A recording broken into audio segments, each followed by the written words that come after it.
इसी में ही उनकी जो क्षमता थी उसको देखकर उन्हें संसदीय सचिव बना दिया गया था। और जब 93 में दूसरी बार चुन के आए तब वो हम लोगों के साथ राज्य मंत्री के पद पर थे, पड़ोस में ही रहते थे, अच्छे संबंध थे। चूँकि मध्य प्रदेश और छत्तीसगढ़ का मामला था, हम सब छत्तीसगढ़िया लोग एक साथ उठने बैठने, सामाजिक बात करने, छत्तीसगढ़ के उत्थान करने के बारे में सोचते थे। एक बहुत अच्छे मिलनसार व्यक्ति रहे। उनके निधन से बस्तर में राजनीतिक जो प्रभाव पड़ेगा वो तो पड़ेगा ही।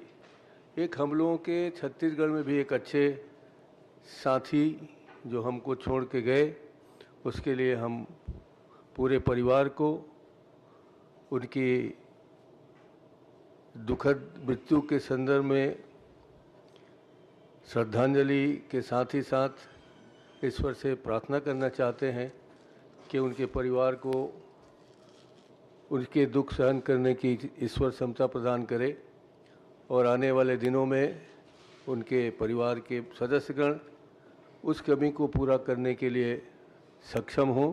इसी प्रार्थना के साथ मैं भाई शिव नेताम जी को अपनी श्रद्धांजलि, अपने परिवार की ओर से श्रद्धांजलि, सदन की ओर से श्रद्धांजलि देता हूँ। भूपेश जी। माननीय अध्यक्ष महोदय, शिव नेताम जी बहुत ही सहज सरल और मिलनसार व्यक्तित्व के धनी, दो बार जनप्रतिनिधि के रूप में और उसके बाद पार्टी के पदाधिकारी के रूप में उन्होंने सेवाएं दी। आदिवासी समाज से आते थे और आदिवासी समाज के विकास के लिए पूरे जीवन भर उन्होंने कार्य किया और हम लोगों के व्यक्तिगत संबंध रहे, पारिवारिक संबंध रहे। अनेक बार घरों में आना जाना रहा और मैं कह सकता हूं कि जहां राजनीतिक रूप से क्षति हुई है प्रदेश को, आदिवासी समाज को, अब व्यक्तिगत भी क्षति है, हमारे एक मित्रता के संबंध रहा है। ऐसे अवसर पर उन्हें मैं विनम्र श्रद्धांजलि अर्पित करता हूँ।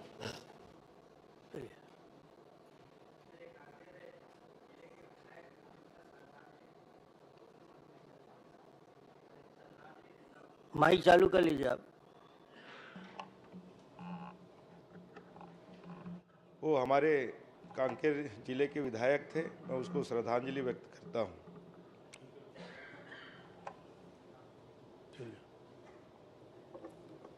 माननीय अध्यक्ष महोदय, शिव नेताम जी का दुखद निधन विगत 15 जनवरी को रायपुर के एक निजी अस्पताल में हो गया है। माननीय शिव नेताम जी 2 बार विधायक रह चुके, एक बार अविभाजित मध्य प्रदेश में वन मंत्री भी रहे हैं और कांकेर से भी एक बार उन्होंने प्रतिनिधित्व किया है। व्यक्तिगत रूप से, पारिवारिक रूप से मैं उनसे परिचित भी रहा हूं और समय समय पर विभिन्न विषयों पर दलगत राजनीति से ऊपर उठकर और समाज के लिए, क्षेत्र के लिए, क्षेत्र के विकास के लिए उन्होंने अपनी महत्वपूर्ण भूमिका का निर्वहन किया है।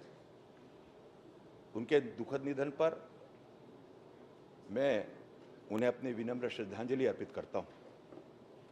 नीलकंठी। माननीय अध्यक्ष महोदय, आदरणीय शिव नेताम जो कि केशकाल से विधायक रहे, संसदीय सचिव रहे, जहां से आज मैं विधायक बन करके आया हूं। पूर्व में जब हम कॉलेज में पढ़ाई करते थे उस समय भी उनका कांकेर कॉलेज में काफ़ी राजनीतिक तौर पर, सामाजिक तौर पर सहयोग रहता था। मैं अपना एक व्यक्तिगत संस्मरण जरूर रखना चाहूँगा।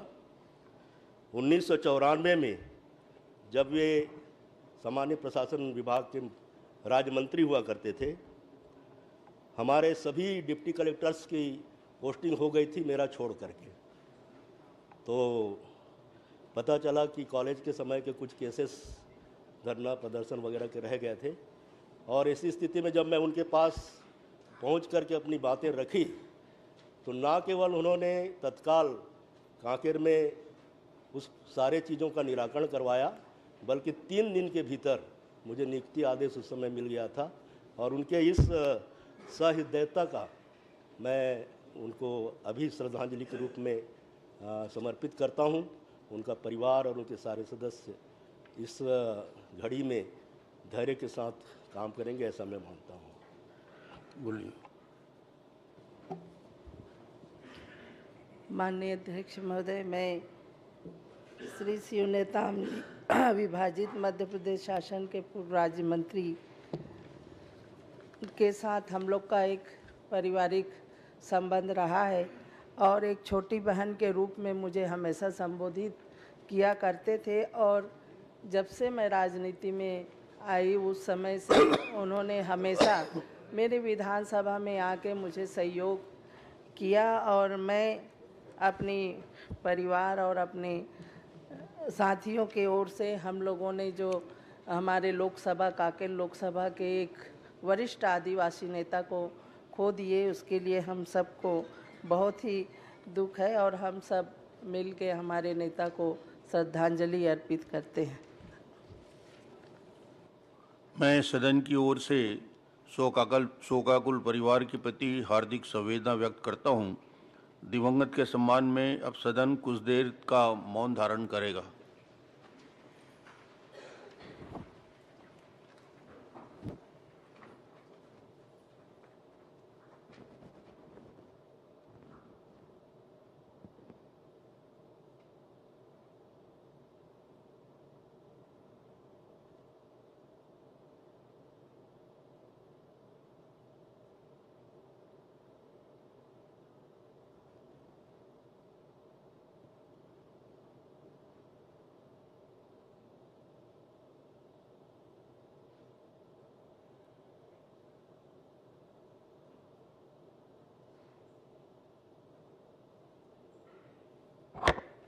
सभा की कार्यवाही 5 मिनट के लिए स्थगित।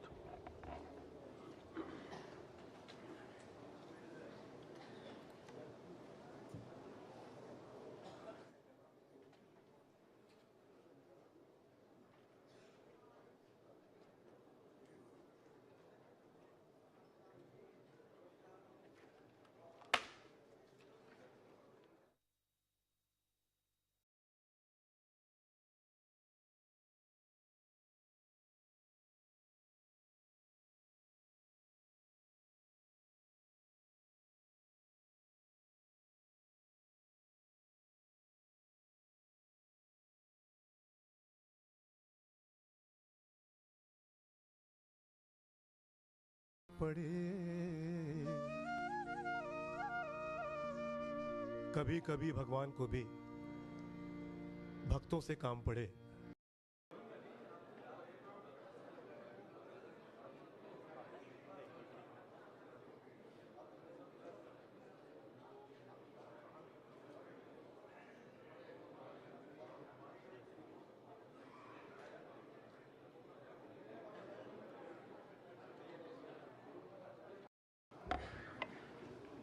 अध्यक्ष महोदय, आज पहला दिन है जी। मैं 2 लाइन माननीय मुख्यमंत्री के बारे में कहना चाहता हूं, यदि आप इजाज़त दें तो। बिल्कुल साहब। आज तो आपने शुरुआती शेरो शायरी से की है, तो आज भी शुरुआत ये उसी 5 से। साल ऐसे ही चलता रहे जी। खामोश लब हैं, झुकी हैं पलकें, दिलों में उल्फत नई नई है, अभी तकल्लुफ है गुफ्तगू में, अभी मोहब्बत नई नहीं है। तो उस मोहब्बत का ख्याल रखें। बहार का आज पहला दिन है, चलो चमन में घूम के आए, फजा में खुशबू नई नई है, गुलों में रंगत नई नई है। धन्यवाद। इस उम्र में भी आप रोमांटिक हैं, ये बहुत अच्छी बात है। माननीय अध्यक्ष महोदय, माननीय अध्यक्ष महोदय, माननीय अध्यक्ष, एक मिनट मुहिम मैं कही देता हूँ। ठीक, एक मिनट। वो धर्म जो रास्ते थे वफा के थे, वो जो रास्ते थे वफा के थे, ये जो मंजिलें हैं सजा की है, इनका हम सफ़र कोई और था, इनका हम नसीब कोई और। चलिए धर्म जी। मौली जी इसी में? अच्छा, एक मिनट, इसी में है। शायरी के जवाब।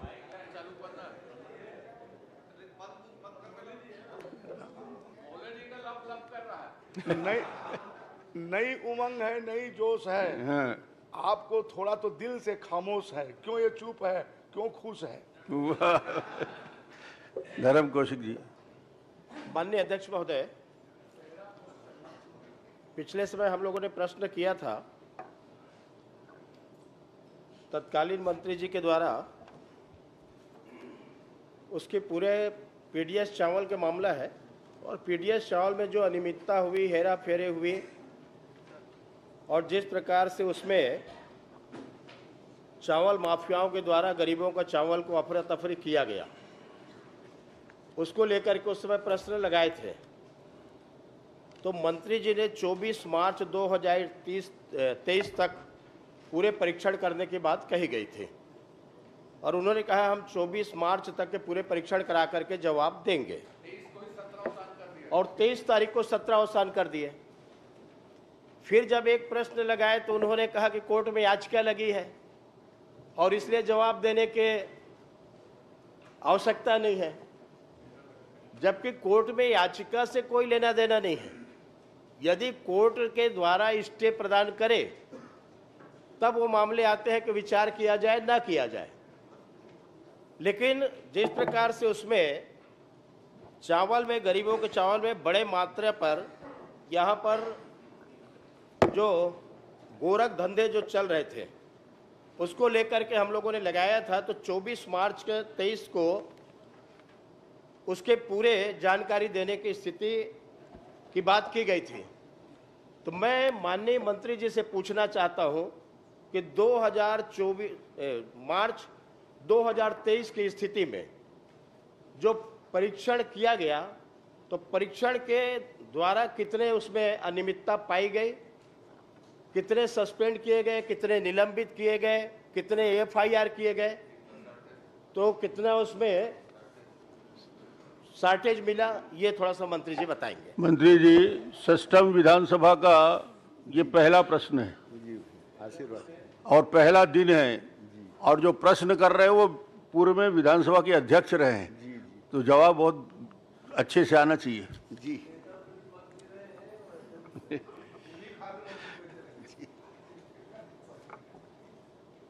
माननीय अध्यक्ष महोदय, माननीय विधायक जी के द्वारा पूछा गया है कि हकीकत में माननीय अध्यक्ष महोदय, पूर्व खाद्य मंत्री के द्वारा इसी विधानसभा में 17 मार्च को जवाब दिया था। प्रश्न क्रमांक था 844, जिसमें 24 मार्च तक स्टॉक सत्यापन की कार्रवाई पूर्ण कर ली जाएगी, ये जवाब दिया था माननीय अध्यक्ष महोदय। लेकिन 24 तारीख तक के ये जो सत्यापन होना था वो नहीं हो पाया। वो एक प्रश्न मैं कर लेता हूं, यदि 24 तक नहीं दिया गया और हाउस के में कमिटमेंट मंत्री का हो और आसंदी का निर्देश हो उसमें, और निर्देश का पालन नहीं, तो क्या विधानसभा के अवमानना नहीं है ये? माननीय अध्यक्ष महोदय, ये तो आसंदी का निर्देश था 24 तक करें करके, इस पर तो कार्यवाही बनती है, आगे प्रश्न की स्थिति नहीं बनती। आसंदी क्यों मानना हो रही है? जो भी दोषी है उसके खिलाफ में मंत्री जी क्या कार्रवाई करेंगे? रिकॉर्ड निकलवा के पहले देख लीजिए कि आसंदी का निर्देश है, और आसंदी का जब निर्देश है तो अवमानना कार्रवाई होनी चाहिए इसमें।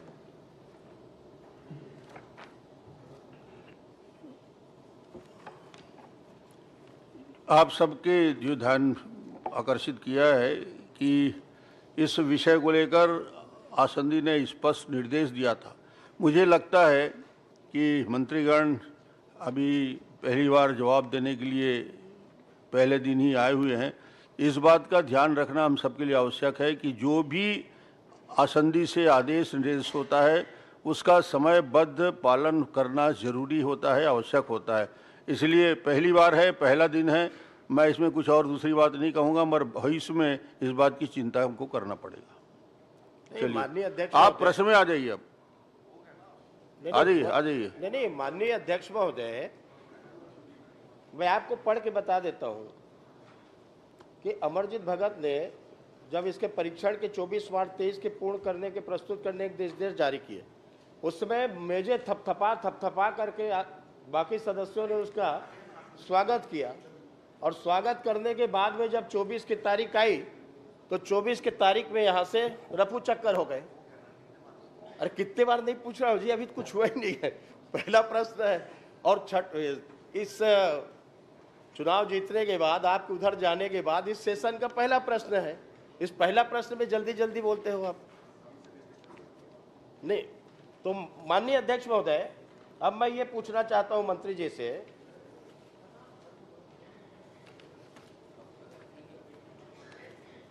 ये जो लंबित जो अभी मामला है जांच के, इस जांच के जो मामले में इसमें कितना गड़बड़ी पाया गया है, अब जो आपके पास आ गया हो तो कितना उसमें अभी संशोधन दे रहे हैं, अभी संशोधन दिए यहाँ। अभी संशोधन को मैं कैसे पढ़ूं? कितना कम हुआ, कितना ज्यादा हुआ? अरे 1 घंटा पहले दे देते, 2 घंटा पहले दे देते तो उसको देख लेता कम है ज्यादा है। तो मंत्री जी, अब मैं तो इसको खाली देख लिया, आप टोटल बताएं कि कितने की गड़बड़ी पाई गई है। चलो बताओ।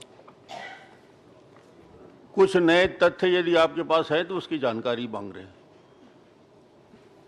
ये जो माननीय अध्यक्ष महोदय, 2023 तक सभी जिलों के परीक्षण कार्य पूर्ण होकर के विभाग में प्रतिवेदन प्रस्तुत हुआ माननीय अध्यक्ष महोदय। इसमें जिसके अनुसार 24 मार्च 2023 की स्थिति में 5,882 दुकानों के चावल 5,454,240 टन, राशि 192.65 करोड़, शक्कर 5,442 दुकानों में 2,807 टन, राशि 10,009 करोड़, चना 3,771 दुकान में 2,440 टन, राशि 13 करोड़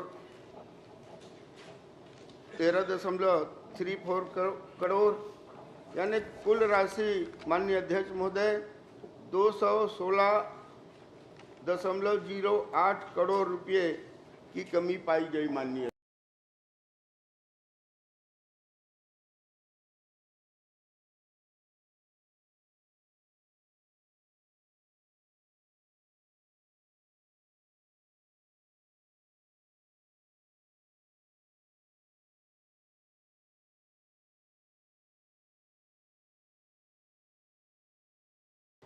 कि जो दुकान, जो सोसाइटी है जिसमें हम राशन भेजते हैं पीडीएस के सिस्टम में, तो प्रत्येक 2 महीना के बाद में उसकी वेरिफिकेशन होनी चाहिए कि कितना चावल बचा हुआ है, और जो चावल बचा हुआ है, वो चावल जो बचा हुआ है उसके अनुसार से उसको कम करके उसको दिया जाना चाहिए।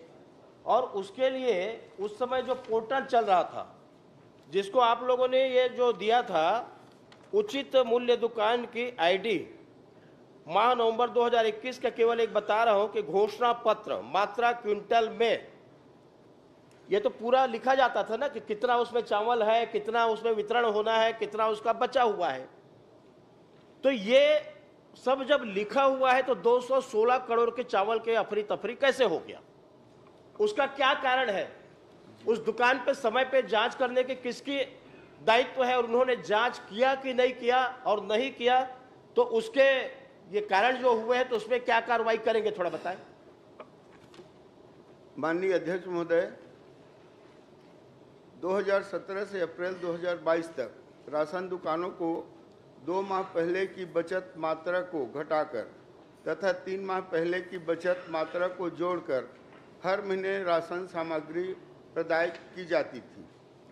इस व्यवस्था में मई 2022 से बदलाव किया गया, क्योंकि दुकानों के बचत स्टॉक डाटा राज्य के सर्वर में उपलब्ध नहीं था, क्योंकि one nation one ration card योजना लागू होने के बाद यह डाटा भारत सरकार सर्वर के पास था। इसके कारण मई से दिसंबर 2022 तक दुकानों के बचत को जाने बिना राशन का प्रदाय किया गया। माननीय अध्यक्ष महोदय, लेकिन खाद्य अधिकारी को दुकानों में बचत मात्रा को घटाकर राशन प्राप्त करने की सुविधा दी गई थी। माननीय अध्यक्ष महोदय, मई 2022 से दिसंबर 2022 तक दुकानों को राशन सामग्री प्रदाय व्यवस्था में बदलाव तत्कालीन संचालक खाद्य के अनुमोदन से परिवर्तन किया गया। चलिए, इसको टेबल करवा देते हैं। नहीं, जो जानकारी उन्होंने उपलब्ध कराई है वो तो आपको जानकारी दे। अब आपको कोई स्पेसिफिक प्रश्न करना है मंत्री जी के जवाब में, तो आप पॉइंटेड प्रश्न करिए ना। बिल्कुल, आप चाहते क्या है? मैं सारे पॉइंटेड प्रश्न किया हूं, एक भी इधर उधर का नहीं किया हूं, लेकिन मंत्री जी केवल उसको पढ़ रहे हैं, जवाब नहीं दे रहे हैं। नहीं, ठीक है। जितने भी प्रश्न हमने कहा पूछा है उसका एक का भी जवाब नहीं आया है।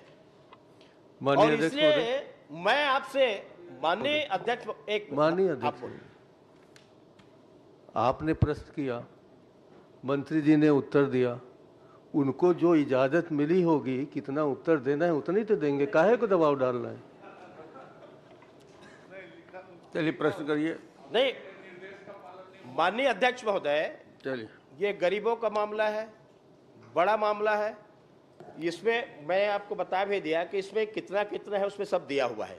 मैं तो आपसे केवल ये कहना चाहता हूँ, और मंत्री जी आपका जवाब नहीं आ रहा है, आप जो दे रहे हैं ना वो जवाब बिल्कुल एक भी नहीं आ रहा है। आप पढ़ रहे हैं, केवल हम सुन रहे हैं उसको, लेकिन माननीय अध्यक्ष स्पेसिफिक जवाब एक भी नहीं आ रहा है। जवाब दिया हूं। और इसलिए माननीय जवाब तो पढ़ के ही दिया जाएगा। चलिए, अब माननीय अध्यक्ष महोदय, मैं आपसे आग्रह करना चाहता हूं कि माननीय मंत्री जी, आपका एक भी जवाब नहीं आया है। शुरू से हम जो पूछे हैं कि ये जो पोर्टल है, पोर्टल गायब क्यों हो गया? आपका जो घोषणा पत्र जारी होता था, इसमें जब आपके पास में सब कुछ है, तो मैंने कहा कि 200 करोड़ रुपए का गड़बड़ी क्यों हुआ? कितने दुकानों को आपने सस्पेंड किया, बताया ना अभी? कितना हो गया टोटल दुकान? और बहुत लोग प्रश्न करने वाले हैं अजय जी, आप आखिरी में पूछ लेना। नहीं, मैं ये कहना चाहता हूं कि जो लगभग 600 दुकान का एक आ रहा है, 700 दुकान का एक, ठीक है ना, एक साथ बहुत सारे लोग 800 दुकान का एक आ रहा है, 3000 का एक अलग आ रहा है, आ जाएगा। इसलिए मैं माननीय मंत्री जी से कहना चाहता हूं कि माननीय मंत्री जी, ये जो टोटल गड़बड़ियां इसलिए हुई है कि चावल का अफरा तफरी करने के लिए आप लोगों ने इसको बंद किया। जो जांच दुकान की समय पर होनी चाहिए कि चावल का स्टॉक का वेरिफिकेशन, वो चावल का स्टॉक का वेरिफिकेशन नहीं हुआ है। इसलिए मैं आपसे कहना चाहता हूं कि आप सदन के कमेटी बनाकर के इसकी जांच करवा लें। एक गरीबों का चावल का मामला है, केंद्र सरकार से चावल आया है, चलिए, उस चावल को लोग खा गए हैं, अजय जी, और इसलिए उसकी जांच होनी चाहिए। ठीक है, अजय जी पूछिए। माननीय मंत्री जी, आ जाएगा जवाब सबका, एक बार पूछ ले। माननीय अध्यक्ष महोदय, 216 करोड़ तो आपके उत्तर में प्रमाणित हो रहा है। पूरे दुकानों की जांच हुई है कि नहीं हुई, जैसा आसंदी का निर्देश था, ये स्पष्ट नहीं हुआ उत्तर से। किस तरह से अनियमितता किस तरह से पाई, कौन ने उसको क्लियर किया, ये भी स्पष्ट नहीं है। अब ये बता दें कि उनके लिए दोषी कौन है, और उनके जो दोषी पाए गए उनके कितने के ऊपर कार्रवाई हुई, एक, और उसमें आप क्या निर्देश देंगे? हम तो आपसे मांग करते हैं कि यदि 24 तक टेबल नहीं किया गया, उत्तर चूंकि स्पष्ट नहीं आ रहे हैं, तो कोई अवधि निर्धारित की जाए जिसमें सदन को अवगत करवाया जाए, क्योंकि यह व्यवस्था पहले आ चुकी है कि सदन को अवगत कराया जाए। यदि वो व्यवस्था, आप ये आपके ऊपर छोड़ता हूं, पर स्थापित है अनियमितता, तो किसके ऊपर कार्रवाई की, कितने दुकानों के ऊपर जांच करके कितने के ऊपर कार्रवाई की? राजेश जी, एक मिनट मंत्री जी, प्रश्न और आ जाए, फिर एक साथ जवाब दे दीजिएगा। माननीय अध्यक्ष महोदय, ये पीडीएस चावल सिस्टम कोविड काल में केंद्र सरकार ने छत्तीसगढ़ सरकार को दिया। मेरे 3 छोटे छोटे प्रश्न हैं। पहला, कि जो डिमांड की गई डिमांड के आधार पर छत्तीसगढ़ सरकार को लगभग 1,385,000 मीट्रिक टन चावल के हिसाब से भारत सरकार ने कुल 28,10,780 मीट्रिक टन चावल दिया। जितने की आबादी जितना पर प्रस्ताव दिया उस प्रस्ताव के आधार पर चावल का अलॉटमेंट हुआ। जिस परिवार में एक व्यक्ति है, जिस परिवार में 2 व्यक्ति हैं, जिस परिवार में 3 व्यक्ति हैं, ये अपात्र कैसे हो गए? संचालनालय से आदेश निकला कि इन व्यक्तियों को नहीं मिलेगा, केंद्र से इसका मिला है। क्या यह चावल जो बचा हुआ है लगभग 29,491 मीट्रिक टन चावल, ये कहाँ गया, किस कोटे में गया? क्या राज्य सरकार ने समावेश किया? दूसरा, राशन दुकान में 4 साल से जो पीडीएस का चावल रखा जिस दुकान पे, और हम लोग पीडीएस सिस्टम की बात करते हैं, हमारा सौभाग्य था कि पूरा देश के लोग पीडीएस सिस्टम छत्तीसगढ़ देखने आते थे। आज छत्तीसगढ़ में 4 साल में दुकानों में पीडीएस सिस्टम की, जिन लोगों को पीडीएस सिस्टम को फॉलो करना था, वह जिला खाद्य अधिकारियों ने किसी दुकान का सर्वे नहीं किया। 4 साल तक ऑडिट नहीं हुआ है, और 4 साल ऑडिट नहीं होने के बाद में तीसरा प्रश्न फिर, जिन दुकानों में हजारों मीट्रिक टन चावल रखा है, क्या वह दुकान कितने बाई कितने की है? आपने छत्तीसगढ़ सरकार ने एक नियम बनाया था, और आपकी जानकारी में होगा, नहीं तो विभाग में होगा, कि अगर पीडीएस सिस्टम की दुकानों के अंदर भ्रष्टाचार पाया जाएगा, गरीब का चावल खाया जाएगा, तो उसके अंदर जेल का प्रावधान था। आपने जितने लोगों के नाम दिए, रायपुर में जितने की जांच हुई, उनके ऊपर 6,000 रुपया, किसी के ऊपर 8,000 रुपये लेकर के उसको दुकान बहाल कर दी। ये ना हद हो गई है। ये ना चोरी करने वाला चोरी करके चला जाए और पैसा पटा दो और बढ़िया दुकान का संचालन करो। यह गरीब का चावल जो छत्तीसगढ़ सरकार को मिला, वो 1 व्यक्ति, 2 व्यक्ति, वो 3 व्यक्ति का चावल कहां गया, किसके कोटे में रखा है, वो आपकी वेबसाइट पे उपलब्ध है डिटेल। मेरा आग्रह है कि इसकी एक जांच होना चाहिए, और इस गरीब का चावल जो भी खाने वाला व्यक्ति हो, उसके लिए कठोर से कठोर कार्रवाई होना चाहिए। माननीय मंत्री महोदय से आग्रह करना चाहते हैं। आपकी बातें आ गई, चलिए मंत्री जी जवाब दीजिए। माननीय अध्यक्ष महोदय, हमारे माननीय चंद्राकर जी के द्वारा पहले पूछा गया है, बचत स्टॉक के दुरुपयोग एवं अनियमितता किए जाने के कारण 227 दुकानों को निलंबित किया गया, 181 दुकानों को निरस्त किया गया, 24 दुकान संचालनों पर FIR दर्ज की गई। माननीय अध्यक्ष महोदय,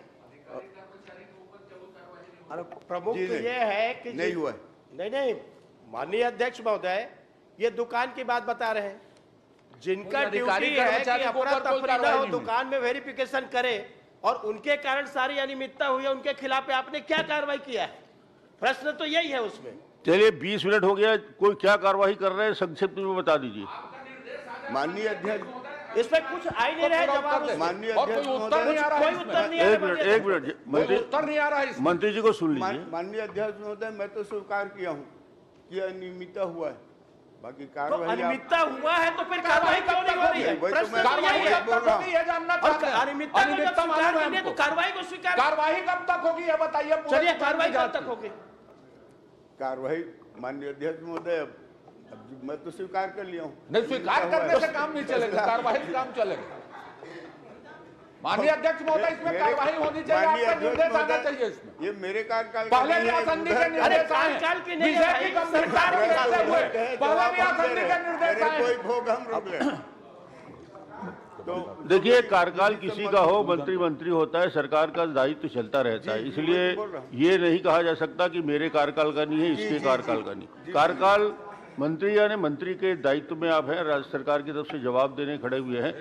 एक छोटा सा प्रश्न पूछा जा रहा है कि क्या कार्रवाई करेंगे, ये थोड़ा संक्षिप्त में बोल दें तो ये संतुष्ट हो जाएंगे।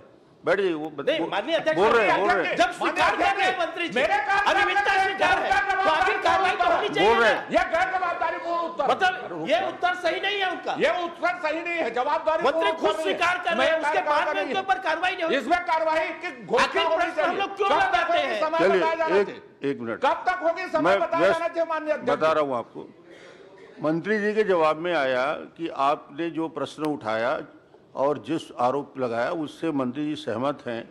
यदि मंत्री जी सहमत हैं तो क्या इस पे जांच कराएंगे, किस स्तर की जांच कराएंगे, ये आप बता दीजिए। तो सदस्यों को कब तक और कब तक कराएंगे ये बता दें। चलिए। माननीय अध्यक्ष महोदय, गड़बड़ी हुआ है, निश्चित रूप से उसका विधानसभा के कमेटी बना करके जांच करा दीजिए। चलिए एक मिनट, जवाब तो सुन लीजिए। बोलिए आप। माननीय अध्यक्ष महोदय, गड़बड़ी हुआ है, निश्चित रूप से इस पर जांच कराएंगे माननीय अध्यक्ष महोदय। जांच कराएंगे या पर्याप्त है? माननीय अध्यक्ष महोदय, पहले आसंदी का निर्देश टाइमिंग उत्तर आया कि 24 तक आप रखें, 24 तक नहीं करवाया गया। यह पहली लापरवाही थी शासन पक्ष की। मांग ये आ रही है, इसलिए समयबंदी इसकी घोषणा होनी चाहिए। विधायकों की समिति बना के जांच कराने के लिए सहमत हैं। इस बात के लिए विधायकों का माननीय धर्म जी का दबाव है। बोलिए आप सहमत हैं तो आगे बढ़ जाएंगे। माननीय अध्यक्ष जी, सरकार इस बात से सहमत है कि विधायकों की समिति से जांच करवाई जाएगी, आप उसको तय कर दें। चलिए, श्री उमेश पटेल, बस बैठिए आप। माननीय अध्यक्ष महोदय, अभी जो धान खरीदी इस साल जो हुआ है उसी पे मेरा प्रश्न है और आपसे मैं इस प्रश्न में संरक्षण भी चाहूँगा।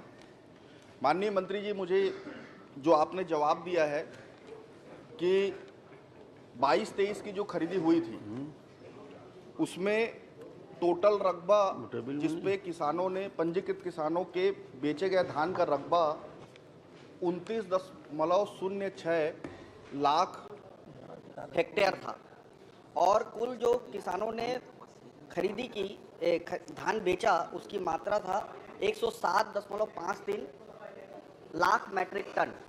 ये सही है? क्या ये सही है? नहीं,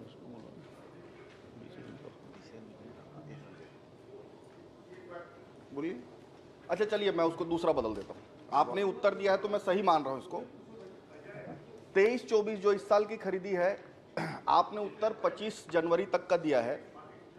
अभी तो धान खरीदी खत्म हो गई, तो टीवी में जो चल रहा है, पेपरों में जो चल रहा है कि 145 लाख मैट्रिक टन धान की खरीदी हुई है। क्या ये सही है? जी हाँ, सही है। सही है माननीय अध्यक्ष महोदय, लगभग उसमें थोड़ा सा कमा है। अच्छा, तो इस साल पंजीकृत किसानों के बेचे गए धान का रकबा कितना है ये बता दीजिए।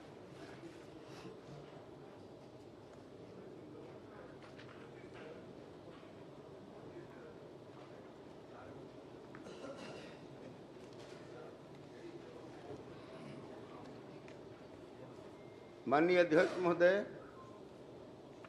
मैं नवंबर का बता देता हूँ। नवंबर में धान बेचने वाले किसानों की संख्या 386,280 माननीय मंत्री मैं आपको सीधा पूछ रहा हूँ।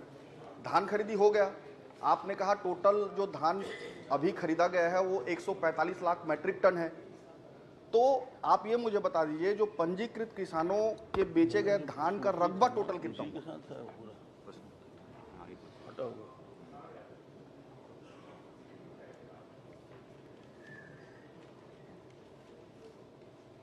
माननीय बृजमोहन जी, जरा मदद करिए। अभी आपने मदद की है, अभी मदद करिए ना, कितना रकबा है? यह वीडियो डीडी छत्तीसगढ़ के द्वारा प्रसारित की गई है और इसका लाइव प्रसारण आप सीजी इम्पैक्ट न्यूज में देख रहे हैं। धन्यवाद। कुल रकबा माननीय विधायक के द्वारा पूछा गया है, देख लीजिए। माननीय अध्यक्ष महोदय, धान की पंजीकृत किसानों की संख्या माननीय अध्यक्ष महोदय 26.63 लाख। कुल पंजीकृत रकबा 33.39 लाख हेक्टेयर। कुल धान बेचने वाले किसान 24.72 लाख। नहीं, मैं स्पेसिफिक प्रश्न पूछ रहा हूं आपसे। पंजीकृत कृषकों के बेचे गए धान का रकबा, आप इसको छोड़ के बाकी सब बता रहे हैं।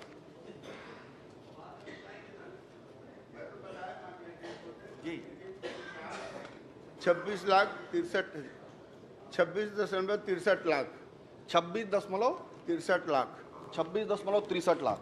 माननीय अध्यक्ष महोदय, जो 22-23 में खरीदी हुई थी अध्यक्ष महोदय, उसका रकबा था 29.06 लाख हेक्टेयर, और अभी माननीय मंत्री जी ने उत्तर दिया कि 26 लाख, 3 लाख हेक्टेयर कम छत्तीसगढ़ है।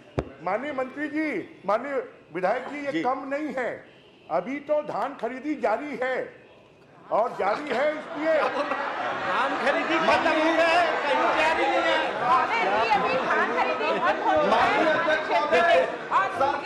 क्या हो रहा है में कितना सीरियसनेस है, ये संसदीय कार्य मंत्री के उत्तर से समझ में आ रहा है अध्यक्ष महोदय। ये सरकार धान खरीदी में और किसानों के मामले में कितना सीरियस है, और इनको कितना इस मामले में सीरियस नहीं है, ये आपके उत्तर से समझ में आ रहा है। मैं पूछ रहा हूं, रकबा कम हुआ 3 लाख हेक्टेयर। माननीय मंत्री जी ने उत्तर दिया 26 लाख समथिंग, और पिछले साल जो खरीदी हुई है वो 29 लाख के आसपास हुई है। नहीं हुई आप ये उत्तर आप पिछले बार धान खरीदी की लिमिट, उमेश जी, अध्यक्ष महोदय, पिछले बार धान खरीदी की लिमिट 15 क्विंटल प्रति एकड़ थी, और इस बार 21 क्विंटल प्रति एकड़ निर्धारित कर दी गई है। और कोई किसी के पास, किसी अध्यक्ष महोदय, किसी के पास अगर 10 एकड़ जमीन है तो अगर वो 8 एकड़ के रकबे पे ही उसका 21 क्विंटल अगर हो जाता है। पिछले साल 1 करोड़ 20 लाख मीट्रिक टन धान की खरीदी हुई थी, इस बार 1 करोड़ 45 लाख मीट्रिक टन धान। माननीय सक्षम नहीं है क्या? माननीय अध्यक्ष महोदय, मैं प्रश्न करने के लिए खड़ा हूं, क्या आप मुझे इस सदन को आदेशित करेंगे कि उत्तर मुझे किससे मिलेगा? बिल्कुल, जवाब दीजिए भाई। चलिए। माननीय अध्यक्ष महोदय, व्यवस्था का प्रश्न है। अब नहीं, मैं वही कर रहा हूँ, मैं ध्यान आकर्षित कर रहा हूँ। आप ठीक है, आप व्यवस्था का प्रश्न नहीं, आप अपनी बात रखें। माननीय अध्यक्ष महोदय, माननीय मंत्री दयाल दास जी विभागीय मंत्री हैं और उसको जवाब देना है, और उसके बगल में खड़ा हुए हैं उप मुख्यमंत्री जी, और ये इस प्रकार से सदन में पहली बार इस प्रकार से देख रहे हैं। अध्यक्ष महोदय, आप निर्देशित करें कि उप मुख्यमंत्री जी अपने बैठे, या फिर वो खुद जवाब दे दें अपने आसंदी से बैठ के, लेकिन इस प्रकार से माननीय अध्यक्ष महोदय, मैं आगे बढ़ जाऊं? निर्देशित कर देंगे। आपका निर्देश होगा तो मैं आगे बढ़ जाऊंगा। नहीं, आप प्रश्न कर लीजिए आखिरी। आप जो चाहते हैं प्रश्न, नहीं, आप प्रश्न कर रहे हैं, करिए, कोई दिक्कत नहीं। आप दे रहे हैं मंत्री जी का जवाब सुन लीजिए, उसके बाद कोई ठीक अतिरिक्त प्रश्न हो कर सकते हैं आप। आपका निर्देश सर, जैसा रहे।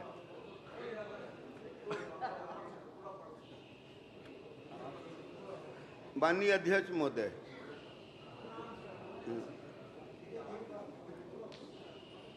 पच्चीस 1/2024 उसमें माननीय अध्यक्ष महोदय 1,63,000 टन, किसानों की संख्या 26.63 लाख किसान, पंजीकृत रकबा 33.39 लाख हेक्टेयर।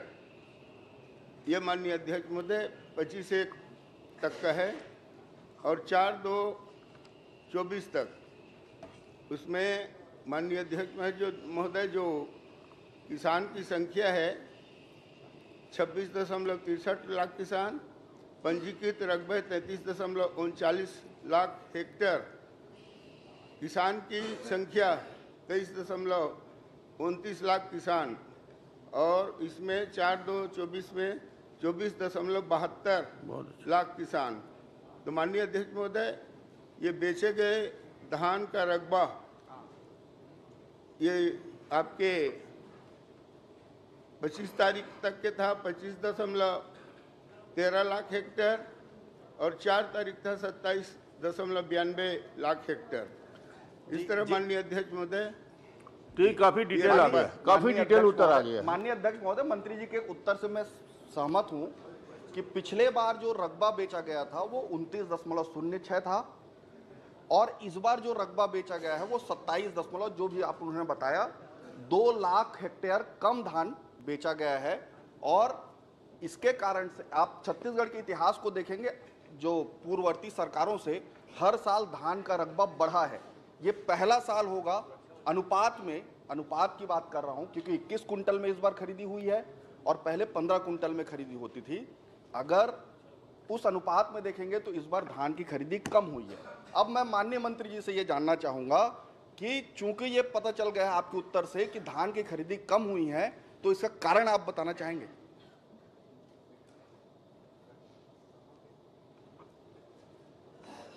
माननीय अध्यक्ष महोदय, 23-24 में 27.93 लाख हेक्टेयर रकबा का धान खरीदा जा चुका है। बचत साल से रकबा कम है। किसान बेचने वाले 24.72 लाख, 20-22-23 बेचने वाले किसान 23.42 लाख, 1.30 लाख किसान ज्यादा बेचे हैं। चलिए, बहुत अच्छा। ज्यादा बेचे। माननीय अध्यक्ष महोदय रुकिए। ठीक है, नहीं, सारी बातें आ गई। नहीं अध्यक्ष महोदय, आपका संरक्षण किए किसानों बाकी का प्रश्न मामला भी है, कुछ अध्यक्ष महोदय। नहीं, ये प्रश्न का औचित्य क्या है? ये सरकार ने आपसे ज्यादा धान खरीदा है और नहीं, धान खरीद रही है। आपने धान अनुपात में कम खरीदा है। औचित्य है, आपने धान अनुपात में कम खरीदा है। ज्यादा धान खरीदा है। ये आपने धान अनुपात में कम खरीदा है। माननीय अध्यक्ष महोदय, 30 लाख टन खरीदा और अभी तक सरकार 1 करोड़ 40 लाख टन धान खरीद चुकी है। आप तो किसानों का धान खरीदते नहीं थे, हमने खरीदा है।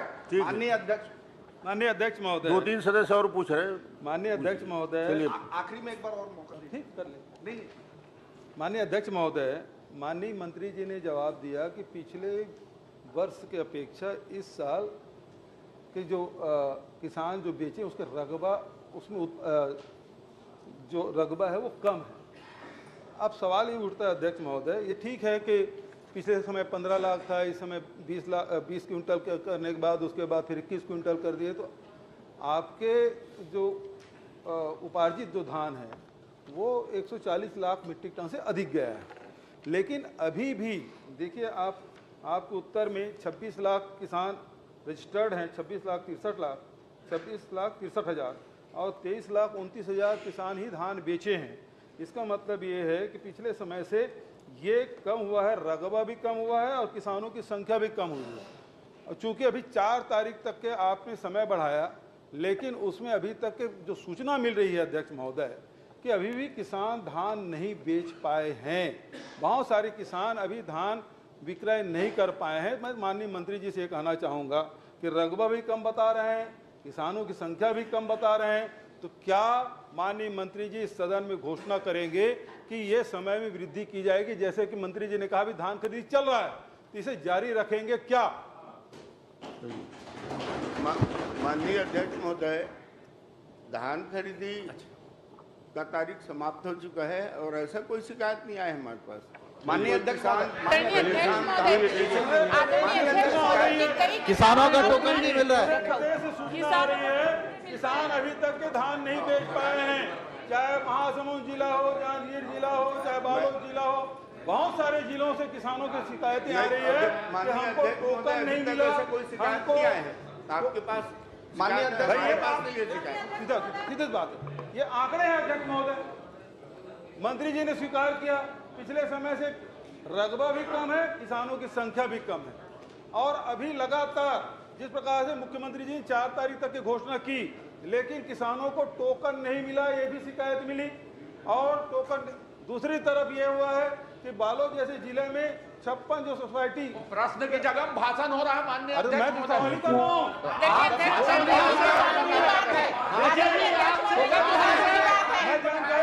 किसानों के साथ धोखा दे रहे हैं आप लोग। आप अपने कार्यकाल में उन्होंने को भाषण देते थे कि क्या करते थे? इस प्रकार की शिकायत नहीं मिली। मैं तो बता रहा हूँ कि आपने कह दिया कि भाई ये अनावारी रिपोर्ट के आधार पर उससे अधिक कैसे आपने धान खरीद लिया, ये नोटिस भी आपने दिया है। तो मंत्री जी मैं ये कहना चाहता हूँ कि ये लगातार शिकायतें हैं और मैंने कुछ जानकारी दी, तो क्या मंत्री जी इसमें धान खरीदी का समय में वृद्धि करेंगे? नहीं, उन्होंने माननीय अध्यक्ष महोदय, एक मिनट हमारे पास मंत्री जी ने अपने जवाब में कह दिया है कि समय नहीं बढ़ाएंगे, तो ये विषय समाप्त होता है। आगे बढ़िए आप। माननीय अध्यक्ष महोदय, किसानों का सवाल है, पूरे प्रदेश के किसानों का सवाल है। 24,72,000 किसानों का छल किया जा रहा है अध्यक्ष महोदय जी, किसानों के साथ छल किया जा रहा है। लाइन लगाए खड़े हैं, भुगतान भी नहीं हो रहा है। माननीय अध्यक्ष महोदय, माननीय मुख्यमंत्री भी सदन में है, हम चाहते हैं कि सदन में घोषणा करें कि समय वृद्धि की जाए। माननीय अध्यक्ष महोदय, कलेक्टर लिख के दे दिया है, कोई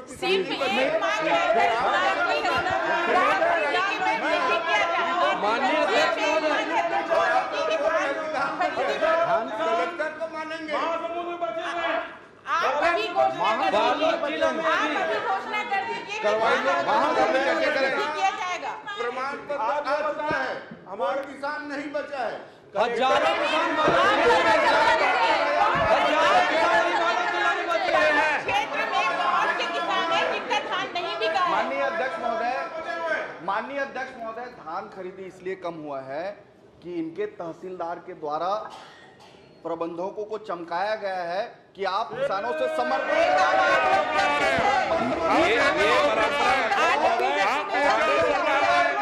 ये सोसाइटी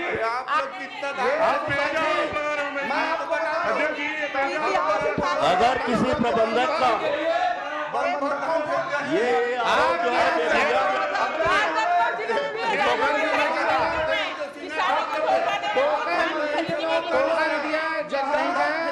प्रबंधकों को कहा गया है तहसीलदार के द्वारा हम लोग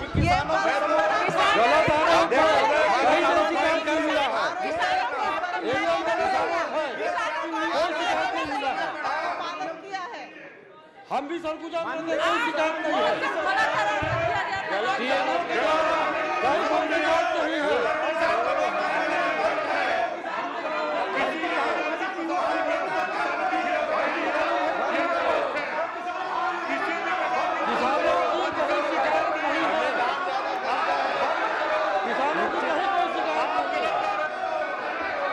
पुन्नूलाल मोले जी, आपने फर्जी किसान बनाए थे, कोई शिकायत नहीं है। मोले जी अपना प्रश्न करें।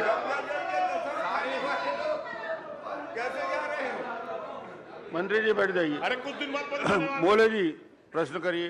माननीय अध्यक्ष महोदय, हमारी सरकार ने पिछली सरकार से ज्यादा धान खरीदा है और किसी किसान की कोई शिकायत नहीं है कि उसने धान नहीं बेचा है, परंतु उसके बाद भी कोई स्पेसिफिक बात विपक्ष के लोग नहीं कर रहे हैं और जबरदस्ती बहिर्गमन कर रहे हैं।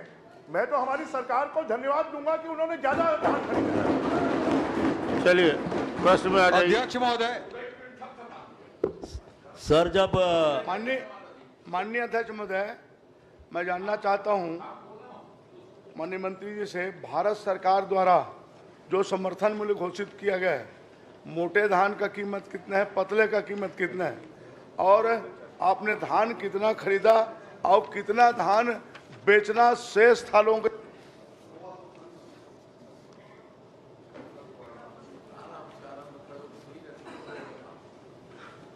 माननीय अध्यक्ष महोदय, माननीय विधायक जी के द्वारा धान का समर्थन मूल्य पूछा गया है।